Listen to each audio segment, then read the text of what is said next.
পরীক্ষা 7 তারিখ, তোমরা এত তাড়াহুড়ো করছো। এনিওয়েজ, তো আমি না অ্যাকচুয়ালি আগের বছরের যে পিডিএফটা আছে, সেখান থেকে তোমাদের ভিডিওটা দিয়ে দিচ্ছি। অ্যান্ড চেষ্টা করবে যে এই ভিডিওর সমস্ত প্রশ্নগুলো, যেগুলো মার্ক করা, যেগুলো বাদ দিতে বলবো সেগুলো বাদ দিয়ে বাদ বাকি প্রশ্নগুলো করবে।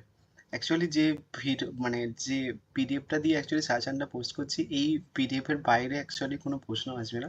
বাট অ্যাকচুয়ালি অনেকগুলো প্রশ্ন আগের বারেও যারা মাইনর দিয়েছে, এই পিডিএফ এর মধ্যে থেকে সবকটা প্রশ্ন, মানে 5 মার্কসের সবকটা প্রশ্ন, তারপরে তোমাদের বড় প্রশ্ন মানে 10 মার্কসের সবকটা প্রশ্ন প্লাস 20 মার্কসের সবকটা প্রশ্ন ওই পিডিএফ থেকে পড়েছিল। পার্টিকুলার মার্ক করে দিয়েছে কোনগুলো কোনগুলো পড়েছিল, এবং সাথে সাথে মুখে বলেও দিচ্ছি যে কোনগুলো কোনগুলো পড়বে।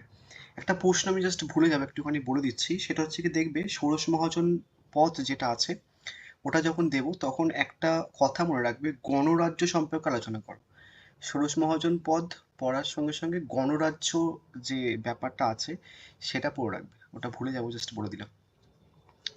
যাই হোক, আমি তোমাদের মাইনরের কোনগুলো কোনগুলো পড়েছিল দেন সেগুলো মার্ক করে দিয়ে দেন তারপরে বলছি, তাও একবার শুনে নাও। আহ, এখান থেকে যেমন এই সভা সমিতির বৈশিষ্ট্য চলে এসেছিল 5 মার্কসের জন্য। নেক্সট এসেছিল যে মেহেরগড়ের সংস্কৃতি সম্পর্কে টিকা লেখো। ঠিক আছে, এবার একটা গন্ডগোল আছে জানো তো তোমাদের মাইনরের, প্রচুর প্রশ্ন। ফার্স্ট কথা, অনেক মানে অনেক ধরনের ভ্যারাইটি অফ প্রশ্ন পার্টিকুলারলি মাইনরের আছে। এবং যে প্রশ্নগুলো বা যে টপিকটা এর আগের বারে পড়েছিল, সেই টপিকটা আবার এবারেও পড়তে পারে। তো একে তো হচ্ছে কি যে, মানে একটা সিলেবাসের উপরে প্রায় 5-7টা পরীক্ষা হচ্ছে এবং অনেকগুলো প্রশ্ন হয়ে যায়। তার উপরে হচ্ছে কি, যে পরীক্ষাটা হয়ে গেছে তোমাদের লাস্ট ইয়ার, সেখান থেকেও প্রশ্ন হতে পারে। যেমন এই মেহেরগড়ের সংস্কৃতি তোমাদের এর আগের বারে পড়েছিল, তো সংস্কৃতিটা এই কথাটা বাদ দিয়ে তোমাকে জাস্ট মেহেরগড় সভ্যতা দিতে পারে। তো আমি পুরোটা মার্ক করে দিয়েছি, বাট মেহেরগড়ের সভ্যতা কিন্তু পড়তে হবে, এই হচ্ছে ব্যাপার। তোর একটা ব্যাপার। যাই হোক, এই সভা সমিতি 5 মার্কসের জন্য পড়েছিল, অ্যান্ড মেহেরগড়ের সংস্কৃতি পড়েছিল 5 মার্কসের জন্য।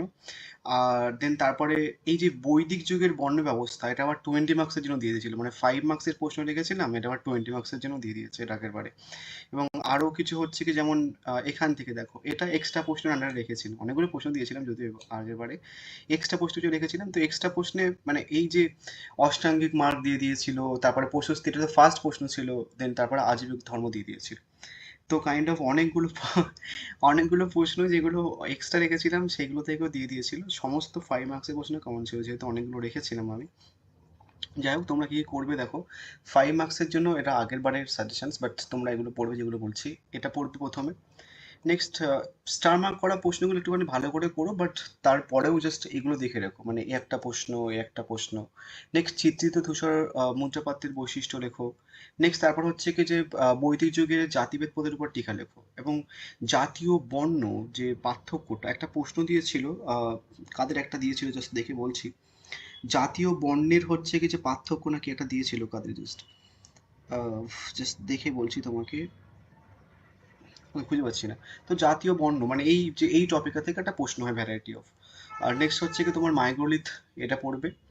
তারপরে হচ্ছে কি তোমাদের হরপ্পা সভ্যতা ধর্ম পড়বে। তারপরে ষোড়শ মহাজন পথ, এবং ষোড়শ মহাজন পথ থেকে যেটা বললাম, ভুলে গেছি জাস্ট যেটা বলে দিয়েছিলাম মনে রাখো।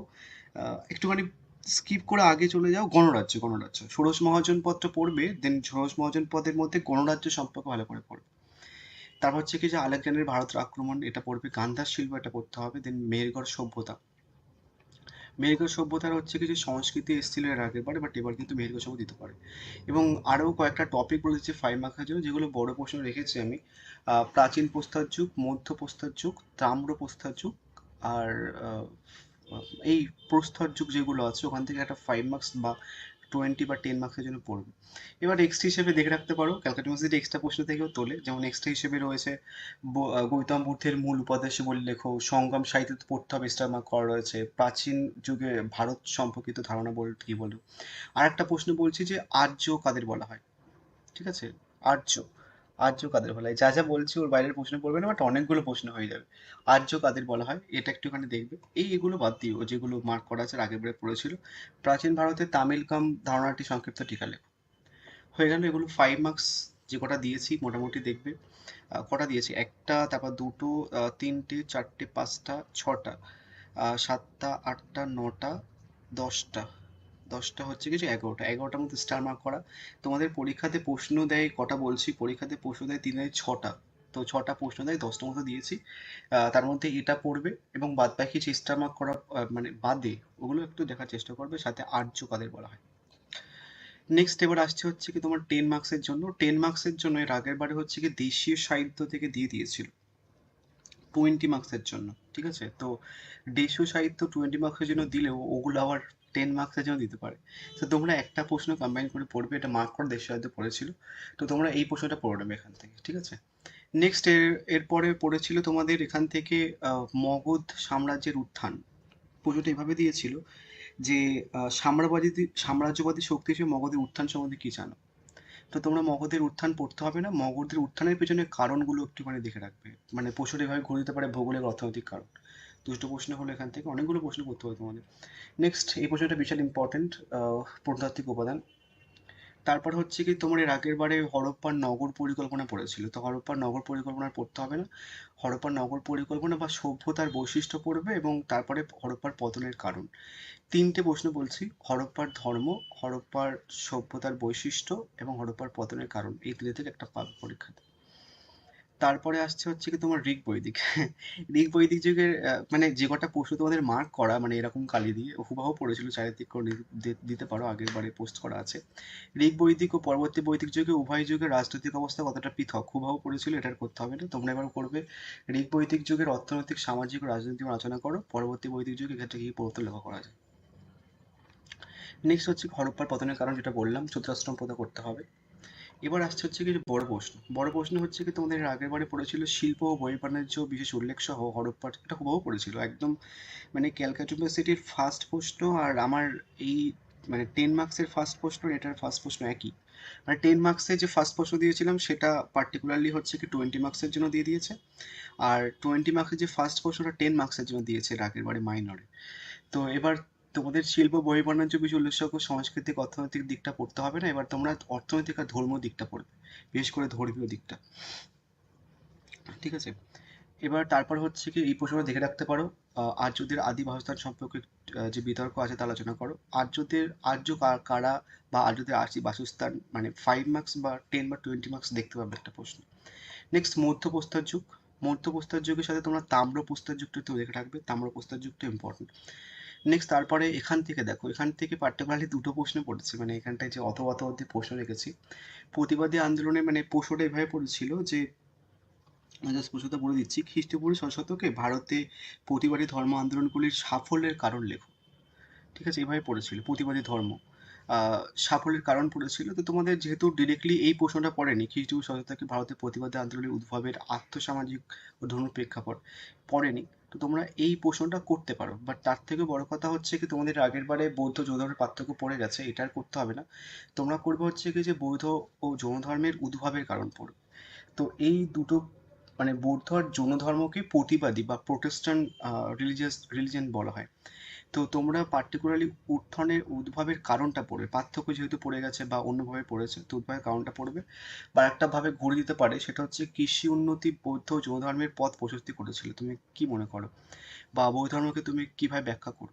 তো এখান থেকে পরে একটা প্রশ্ন, সেটা ঘুরিয়ে ফিরিয়ে প্রতিবাদী আন্দোলন দিতে পারে, বা বৌদ্ধ জৈন ধর্মের কারণ দিতে পারে, বা কৃষি উন্নতির কিছু উল্টোভাবে ঘুরে ফিরে দিতে পারে। এটা একেবারে দুটো প্রশ্ন পড়েছিল এই টপিকটা থেকে, পার্থক্য পড়েছিল এবং ওই প্রতিবাদী আন্দোলনের যেটা বলছিলাম যে সাফল্যের কারণ কি ছিল পার্টিকুলারলি, বাট তাও একটা পড়বে এবার, মানে চান্স আছে।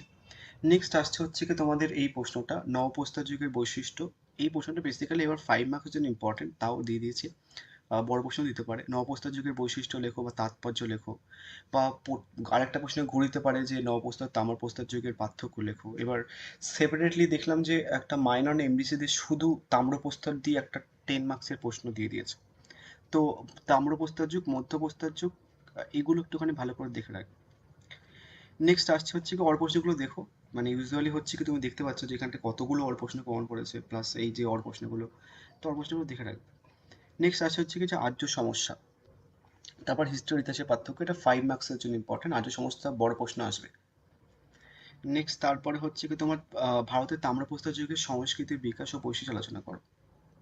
তো যে কটা দিয়েছি বেসিক্যালি অনেকগুলো প্রশ্ন হয়ে যায়, বাট তাও যতটা পসিবল করার চেষ্টা করো। কেননা তোমাদের প্রচণ্ড উদ্ভট টাইপের প্রশ্ন করে না, অনেকগুলো প্রশ্ন হয়। তুমি জাস্ট ভাবো, 10 মার্কসের জন্য 4টে প্রশ্ন, 20 মার্কের জন্য 4টে প্রশ্ন, 8টা প্রশ্ন, এবং 5 মার্কসের জন্য আবার 6টা প্রশ্ন। 8 6 কত, মানে প্রায় 14টার মধ্যে প্রশ্ন হয়। তো সেক্ষেত্রে মোটামুটি এগুলো করলে এর বাইরে কোনো প্রশ্ন আসবে না, বাট যতটা পসিবল দরকার পড়লে স্টার মার্ক করা প্রশ্নগুলো করো শুধু, বা স্টার মার্ক পড়া প্রশ্নগুলো হয়ে গেলে দেন বাদ বাকি প্রশ্নগুলো করো। তো এইভাবে করতে শুরু করো। So thank you.